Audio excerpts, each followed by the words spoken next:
Hello everyone. Today we are conducting a presentation. Title is Speed Control Methods of DC Motor. We are from Guru Gobind Singh Polytechnic Nasik. Subject name is DC motor. Name of course electric motor and transformer. Guidance by Professor Sunil Morris sir. Presented by myself Utkarsh Nasikkar. My teammates are Tanmay Savashe and Ninad Rajulkar. Content. First, speed of DC motor. Second, speed control methods of DC motor. Third, speed control of shunt motor. Fourth, speed control of series motor. Diagram on it and next diagram.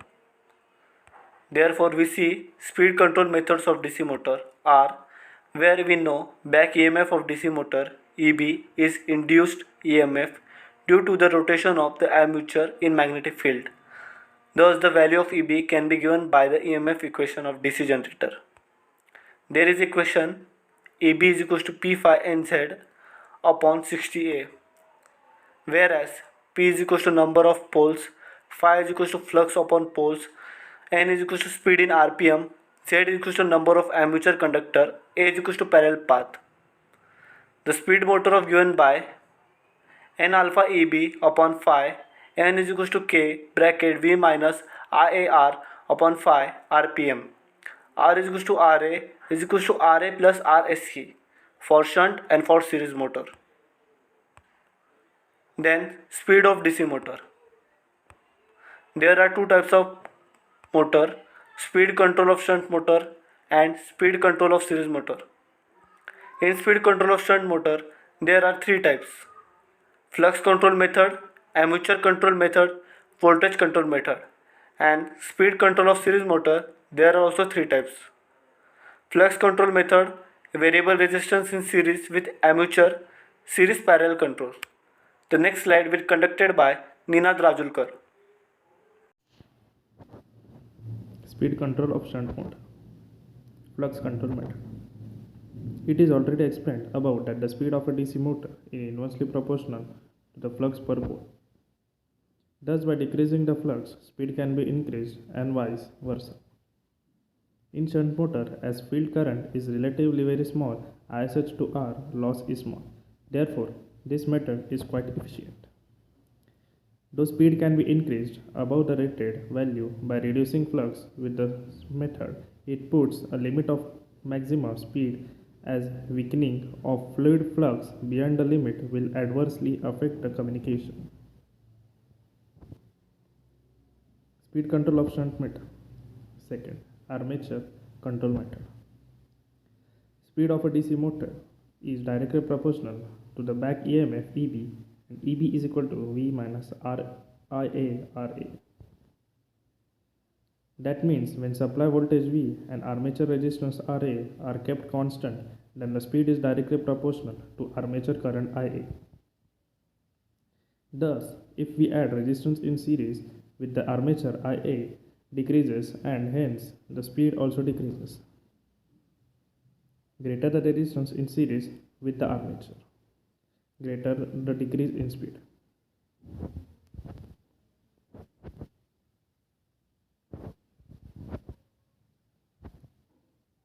Third, voltage control method. There are two types. First, multiple voltage control.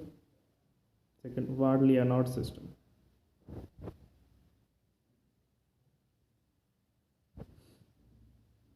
Speed control of shunt motor. Multiple voltage current. In this method, the shunt field is connected to the fixing exciting voltage and armature is supplied with different voltages. Voltage across armature is changed with the help of suitable switchgear. The speed is approximately proportional to the voltage across the armature. Next slide is represented by my teammate Tanmay Savashe. Hello friends, my name is Tanmay Savashe and today I am going to introduce you the speed control of shunt motor. Ward-Leonard system. This system is used where very sensitive speed control of motor is required. For example, electric excavators, elevator, etc. M2 is motor to which speed control is required. M1 may be any AC motor or DC motor with constant speed. G is a generator directly coupled with M. In this method, the output from generator G is fed to armature of the motor M2, whose speed is to be controlled. The output voltage of generator G can be varied from 0 to its maximum value by means of its field regulated, and hence the armature voltage of motor M2 is varied very smoothly. Hence very smooth speed control of DC motor can be obtained by this method. Here we can see the armature diverter diagram. Speed control of series motor. First, flux control method. Field diverter. A variable resistance is connected parallel to series field as shown in figure A. This variable resistor is called as diverter, as a desired amount of current can be diverted through this resistor, and hence current through field coil can be decreased. Thus flux can be decreased to a desired amount and speed can be increased. Armature diverter. Diverter is connected across the armature as shown in figure B. For a given constant load torque, if armature current is reduced, then the flux must increase, as T A directly proportional to tan IA. This will result in an increase in current taken from the supply, and hence flux tan will be increased and subsequently speed of the motor will decrease. Tapped field control. As shown in figure C, field coil is tapped dividing number of turns. Thus we can select different value of tan by selecting different number of turns. Paralleling field coils. In this method, several speed can be obtained by regrouping coils as shown in figure D.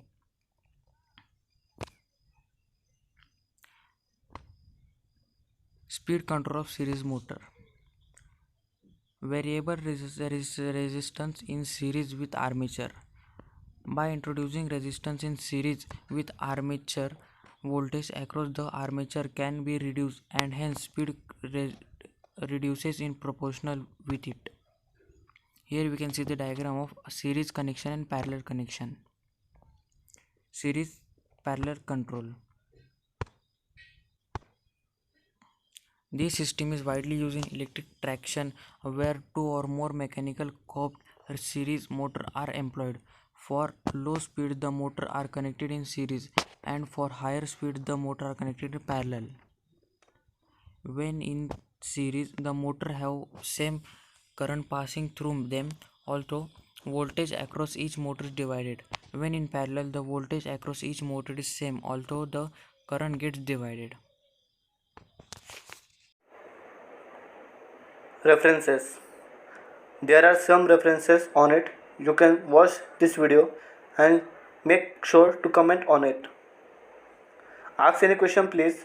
In comment section you can ask any question, we can give the answer on it.